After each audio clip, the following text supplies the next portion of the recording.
quick warning before this video starts.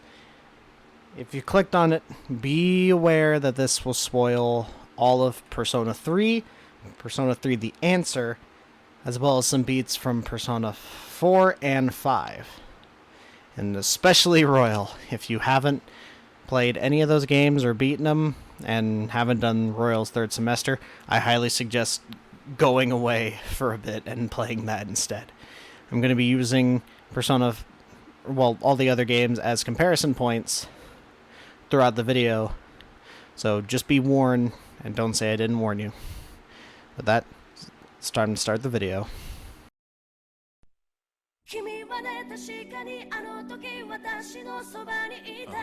So, in the last video, I decided to cover Persona 3, a game I never really touched till then, but I will say it was interesting at the very least, and I'm kinda glad that I did it in the end. Now we're here at the sequel, or generally more the aftermath, I guess, is the best way to describe it. I didn't know much about this going in, so I would be lying if I was saying that I wasn't a little bit excited to see what it was all about. I'll try not to really show my thoughts about it here because, oh my lord, you will see how I think about this game. Jesus Christ, it is something. But this will be different than any other sort of review I've done, especially since it's based on a game I've already looked at, so there's really no reason for me to repeat stuff that I've already talked about, like how the game works or anything, you know? This is going to be more of just me looking through the story as a whole and sort of being a discussion piece more than anything. And you'll notice that's why there's a lack of camera aside from, well, a little bit in the outro. Anyways, no more time to screw around. Without further ado, let's go ahead and find the answer.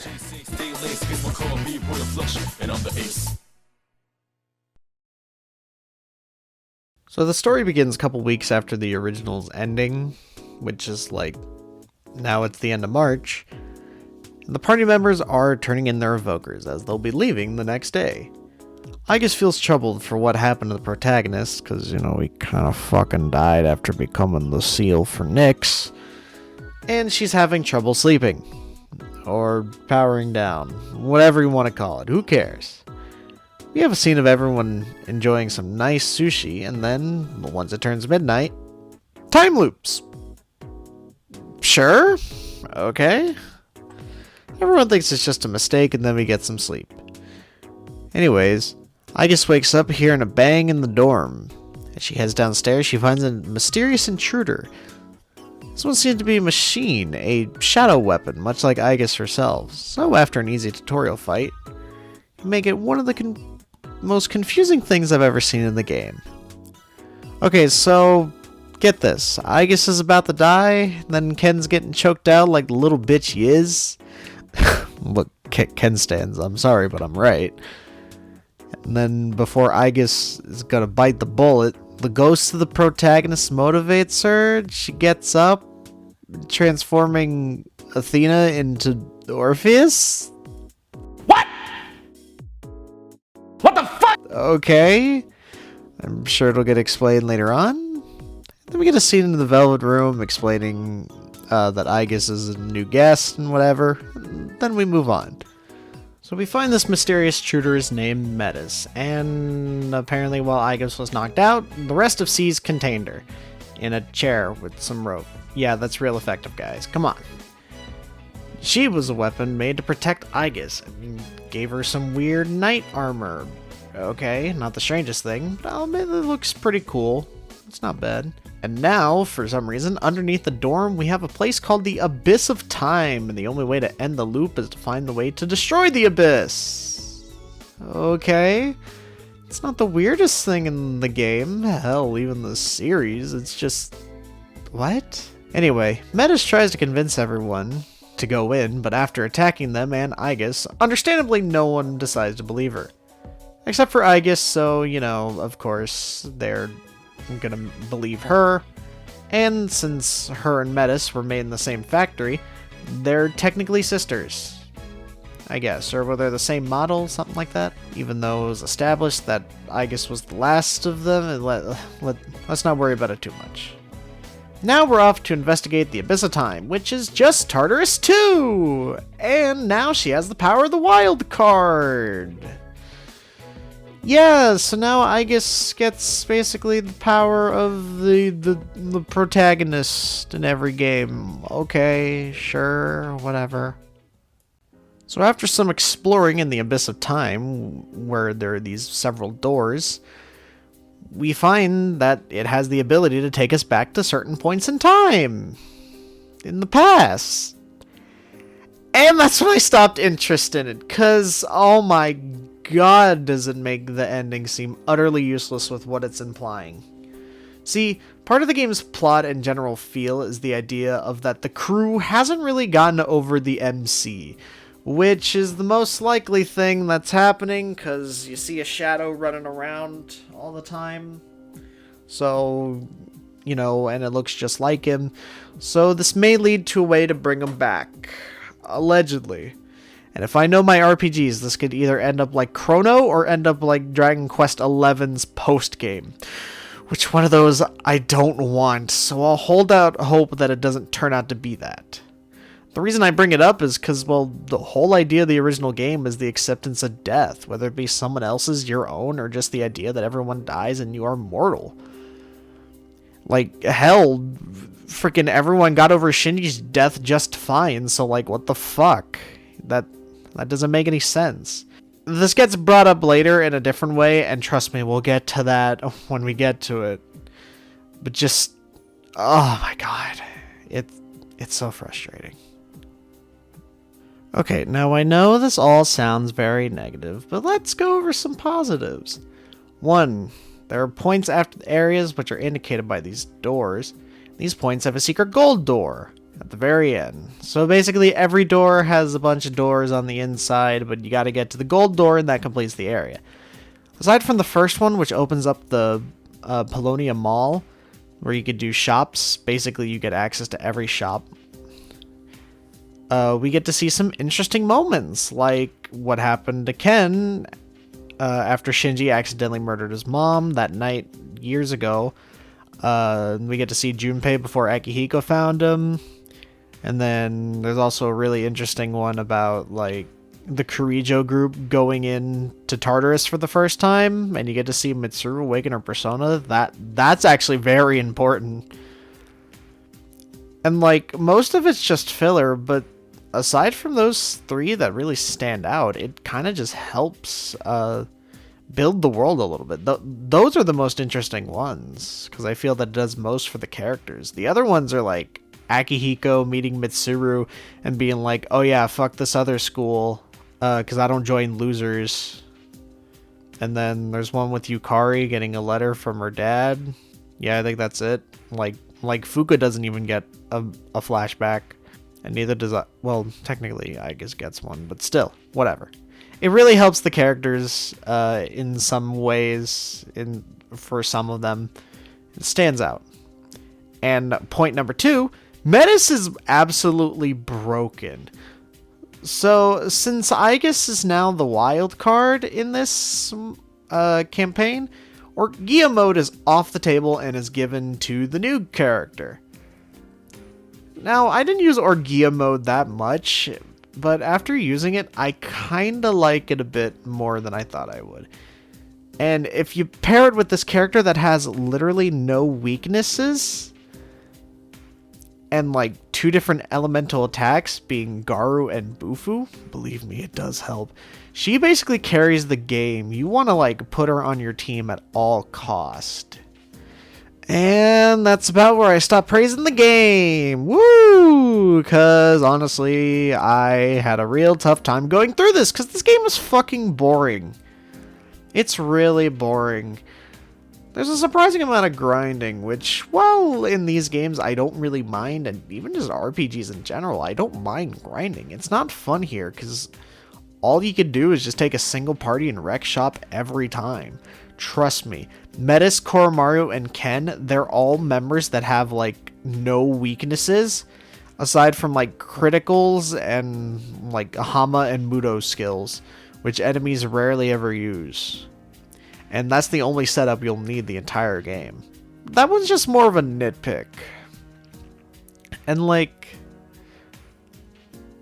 even then, the story itself progresses at a snail's pace.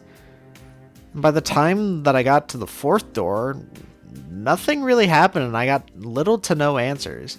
So I wondered to myself, just like, why am I here? What's happening? What am I doing?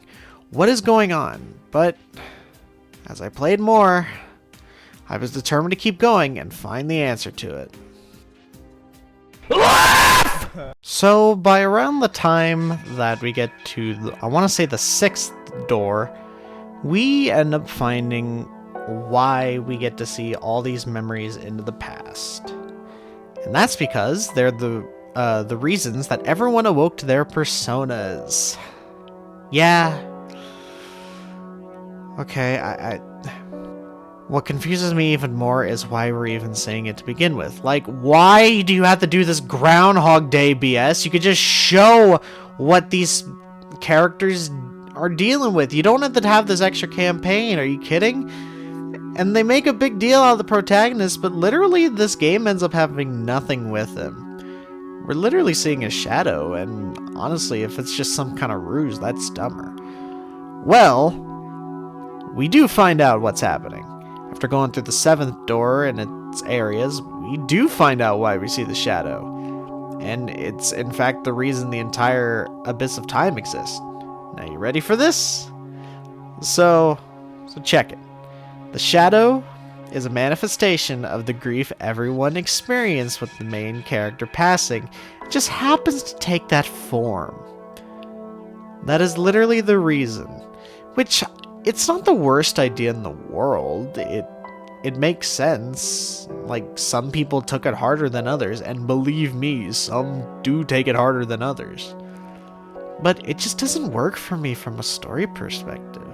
Like, I'll say it's better than it being a frickin' ghost or, you know, actually the real person just there, but this plot point just happens, or it just gets explained. I don't really enjoy it. I don't really hate it. It's just there.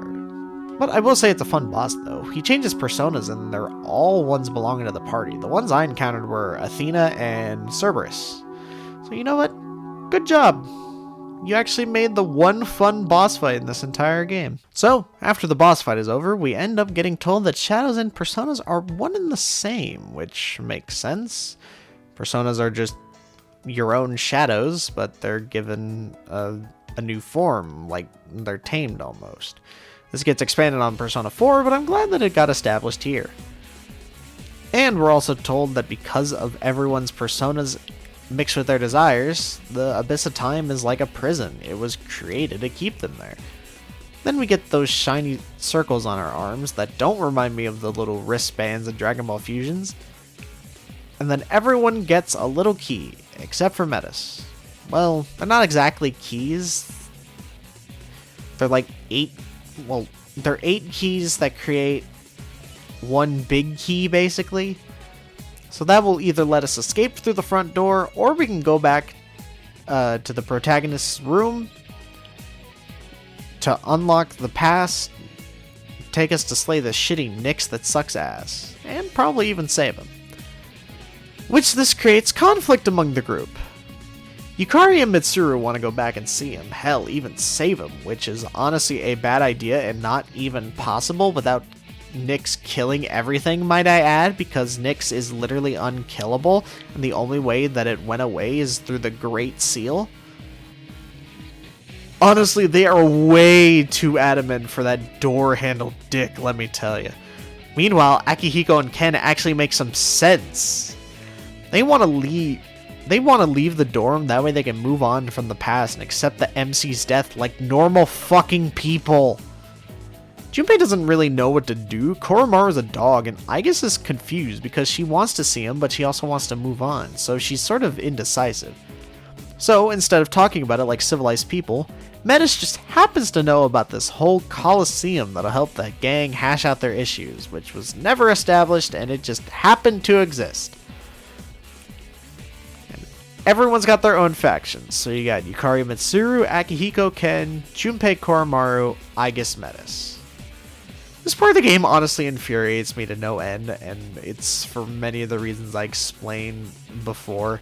It honestly just spits in the face of the original plot, and even Yukari and Mitsuru's fucking character arcs, where they accepted their own father's deaths in their own way, and they totally moved on for it. I'm sorry you wanted some front tail to ride, but you can't do that! What were they thinking?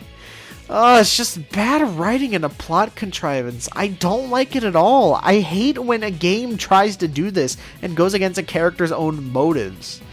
It's terrible. Fucking A. Okay, calm down.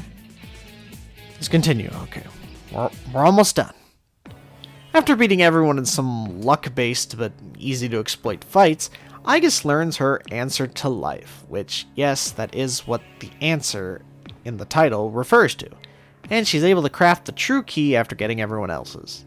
This will allow them to enter whichever door they choose, but because writing, they remember that there's one more door they can try, the one to the Palonia Mall. So they try it and it unlocks a new evil-looking door, because reasons. This is our final area, and luckily it's just a boss. So, going through the door, we return to the weird space realm that the cast were in when the MCs sealed Nyx. But something's different. Since they're able to interact with the past directly, we see a new being that was totally never established before and just written here so that way something can be done. This thing is named Erebus. It's basically everyone's grief and negativity of Nyx's coming taken form. So, you know, all the people in that cult that Takaya formed down on Earth, and then, you know, everyone fearing the coming of the fall. Yeah, it's basically what this thing is. Erebus basically calls Nyx forth and is able to, like, open the door that the seal becomes. And, you know, the person who becomes the Great Seal or being or whatever just prevents Erebus from breaking through. Even though, in this case, he was able to keep on living for like 2 months he was promised that he made to everyone. But, okay, sure. Erebus is not that challenging. He's just tricky. And then the game's over. Everyone learns what really happened to him and now feels better about themselves. Aigis finds her purpose, and the party finds that Metis is basically Aigis' other half. Well, actually, Metis is like her shadow born from desires to like find purpose without Dorkun and not be just a machine. Okay. We then return to April 1st, and it's no longer looping! Thank Christ. The following morning, it's time to move out.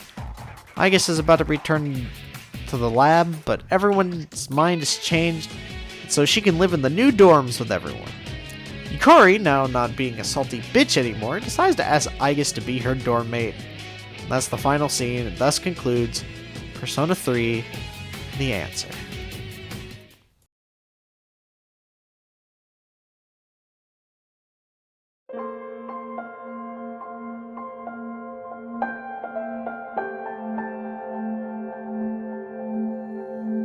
Okay, so I'm gonna be honest, this campaign fucking blows, and I hope to God it's not canon. If it is, that's even worse, but honestly, not even the fanbase knows whether it's canon because some elements do get brought up in, like, Arena and stuff, and just subsequent entries, but, like, it's also not canon for other reasons. I don't know, it doesn't make any sense. The story here is honestly a big ol' mess, and like I said in the original Persona 3 video, that game doesn't really get super duper interesting till like, what, 70% way through the game? This one doesn't get interesting till like the last 10%. And overall, it's just disappointing. This is like in Persona 4 when they brought Nanako back for reasons. And this would be like if Morgana left in third semester instead of Okumura's palace. Hell, this is the kind of thing third semester actually got right later on. Now, I know it's not fair to compare these to things that came later on, but really, when you're looking at it, it's honestly understandable to compare what came after and, well, I haven't played what came before, so, you know, it's just there for comparison, not really. I'm not saying one moment's better than the other, but still. And I'll be real with this, I actually appreciate the original Persona 3 a lot more now. Persona 3's story just kept me invested, even when it was taking its time to build up. The mystery with Strega in the Dark Hour, and just all the characters. Its gameplay may have been challenging, but it prioritized strategy and made using the other party members worth a damn. And yes, I did beat the entire game with Koromaru Ken and Metis. That is true. The writing even seemed to take a downgrade here, really trying to make sure you understood everything. It even felt like it was talking down to you in some parts. I just don't know where this game went wrong. All it needed was to be like a little set of cutscenes, you know, like a mini movie, or even a light novel in order to be good. It didn't need the Abyss of Time, it didn't need Metis even. She kind of just served no purpose, if I'm being real. All it needed was the party accepting their last months at the dorm and dealing with the MC's death like mature people. Again, if they can deal with Shinji's death just fine, unless you're playing Portable where they put that fucker in a coma, which is just as dumb. Like, what makes this guy so different that they have to have this entire argument? Yukari can have a little blowout, but like, she doesn't need to have this entire boss fight dedicated to it. Everyone can just have their own moment, and you know what? That would have made it great. It would have been more of just Aigis' answer. It would have been everyone's answer. The answer of how they move on. At least that's my interpretation. And just, honestly, in general, the answer missed what Persona 3 really had and that I really respected. That being characters and heart, which is all they needed to have, and that would have made this at least passable. But by the end, it really missed the mark and made me appreciate how the original game handled things. So to that, I say thank you. Thank you for making me see your predecessor in a better light, and understand why people like Persona 3 in general a little bit better.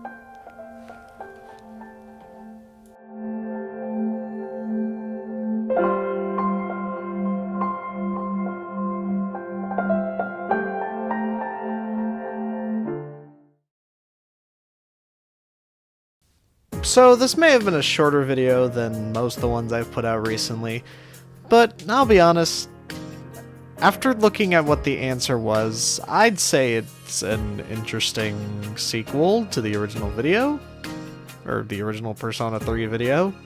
I don't know, it was quite nice. I knew I had to discuss it in some capacity at some point, because I wouldn't, like, never have any closure if I didn't. But if you made it this far, thanks, means a lot. Next thing I want to cover is the Persona spin-offs, all of them except Strikers, because I did a video on that already. So, you know, repetitive for repetitive's sake and all that. And it's going to cover all of them. That's going to be all 3 dancing games in one video. Arena Ultimax, the original. I don't think I'll have it out in time for the new version, the remaster. Persona Q 1 and 2, and that's it, yeah.